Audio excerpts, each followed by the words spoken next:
Assalamualaikum warahmatullahi wabarakatuh.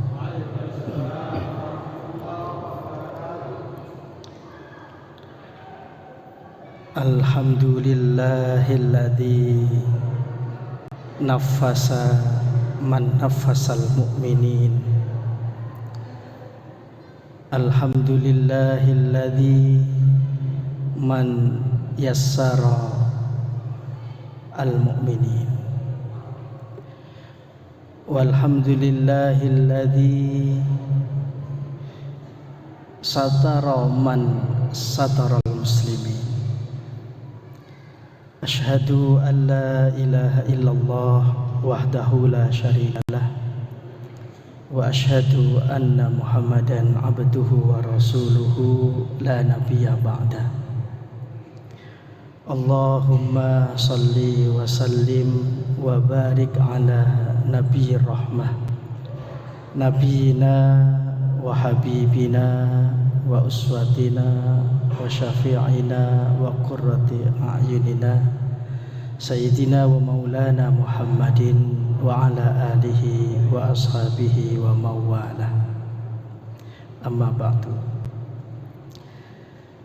Hadirin jamaah salat tarawih Masjid Subulus Salam rahimakumullah.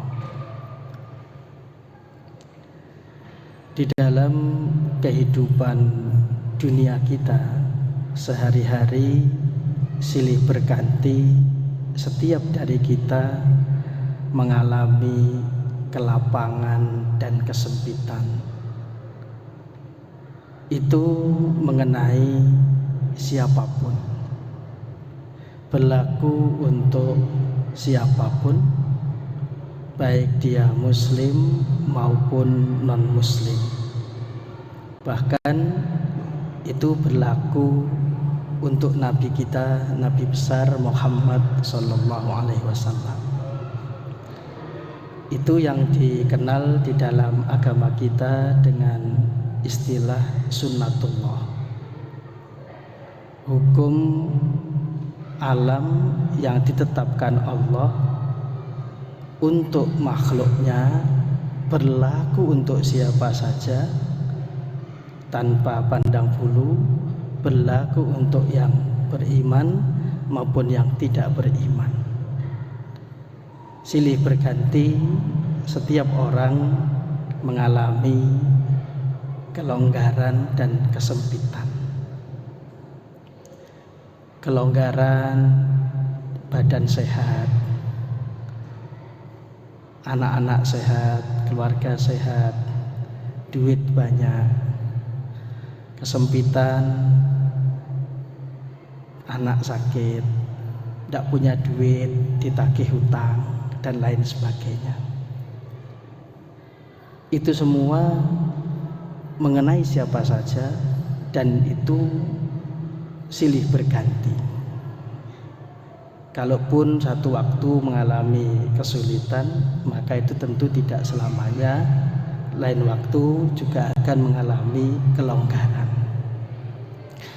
Karena itu yang terpenting bagi kita bukan bagaimana supaya tidak mengalami kesulitan atau kesempitan, tapi yang terpenting bagi kita adalah bagaimana mengambil hikmah dari kelonggaran dan kesempitan itu. Ibnu Athaillah As-Sakandari dalam salah satu hikmahnya di Al-Hikam, beliau mengatakan, al-bastu ta'khudun nafsu minhu khaddaha biwujudil farah wal qabdu la khadda lin nafsi fihi. Al-bastu, kelonggaran. Dalam kelonggaran itu hawa nafsu mengambil bagiannya karena di situ ada kegembiraan. Ketika dalam hidup manusia ada kelonggaran, nafsunya senang karena di situ ada sisa kelebihan, sehingga dia bisa digunakan untuk jalan-jalan dan lain sebagainya. Tapi ketika dalam keadaan sempit, al-qabdu, tidak ada bagian nafsu di sana. Berpikir jalan-jalan ya tidak, berpikir maksiat pun juga tidak, karena dalam keadaan al-qabdu, sempit. Artinya apa? Artinya ketika dalam keadaan longgar, di sana nafsu senang karena ada sisa kelebihan, maka di situ manusia mesti waspada karena sisa kelebihan itu bisa berpotensi keliru di dalam menggunakannya. Begitu juga ketika dalam keadaan sempit, maka bisa jadi seseorang tidak tahan dalam keadaan itu, akhirnya juga melanggar syariat agama. Itu hikmah yang disampaikan oleh Ibnu Athaillah As-Sakandari, bahwa di dalam keadaan longgar manusia perlu waspada karena sisa kelebihan itu juga berpotensi keliru di dalam penggunaannya. Dalam keadaan sempit juga bisa berpotensi tergelincir karena tidak tahan. Dalam keadaan longgar masalah penggunaannya, dalam keadaan sempit adalah tidak tahannya. Lalu bagaimana menyikapi itu? Ketika seseorang berada di dalam keadaan longgar, yang berarti ada sisa kelebihan di sana, maka sudah sepatutnya sisa kelebihan itu digunakan untuk melonggarkan orang yang dalam keadaan sempit.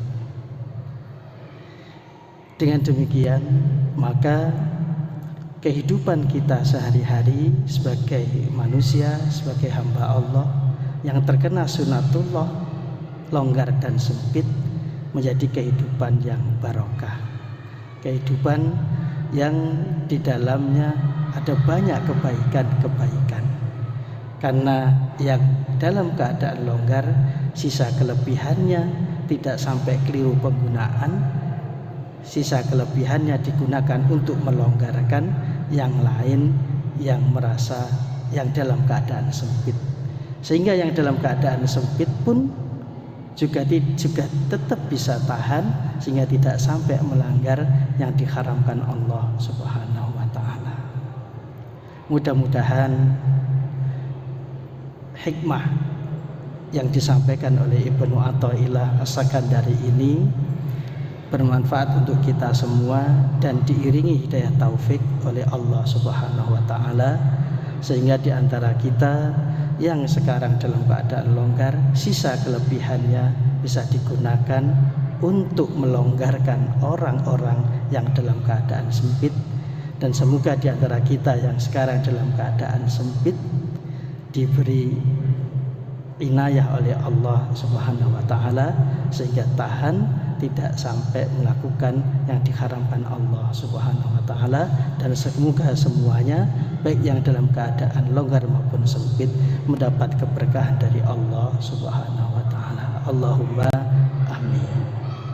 Demikianlah sekelumit hikmah tarawih pada malam hari ini. Terima kasih atas segala perhatiannya. Mohon maaf kekurangannya. Akhirul kalam, wabillahi taufiq wal hidayah. Assalamualaikum warahmatullahi wabarakatuh.